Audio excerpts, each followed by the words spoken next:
and that's, I guess, that's the most we've seen in something like 20 years. So I saw there was one of those ivermectin promoting Twitter accounts yesterday, tallying up all the different deaths from, heart disease and other different overdoses, and they're extraordinary compared to 4 deaths from measles. And whenever I hear people use those numbers like that, I'm like, you ever heard of an exponential curve? And that's the thing about infectious disease. And you heard that a lot at the beginning of monkeypox. People were like, well, what's the big deal? It's only a handful of cases. And like, indeed, we were here when they were complaining about that. It was no big deal. I'm like, yes, but you can see the trajectory. And this is what we don't want. And by the way, all death is bad. And just because we're saying that measles is bad, it's being talked about more because it is a novelty.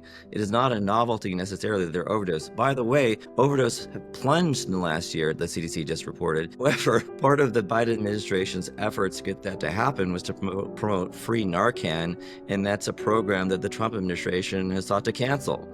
So, all this talk that they're going the MAHA, the Make America Healthy Again, we're going after chronic conditions, which includes addiction. We're like, okay, well, put the money where your mouth is. Like, are you actually spending money wisely? This major women's initiative study, they've been following women for decades. This was a study that found, 20 years ago that actually giving hormone replacement therapy to postmenopausal women increase their risk of various negative health outcomes. Hundreds, if not thousands, of papers have come out of this important study, and then they just stop it and just throw out all the way. All the different data and the insights you can gather from that is these women age into the geriatric age is just lost. And there is a movement to recoup those funds and to keep the study going. But just the thought of the contradiction between what RFK is saying about wanting to fight chronic health conditions and where they're putting their money where their mouth is. They're killing funds for the very things that they would supposedly want to combat.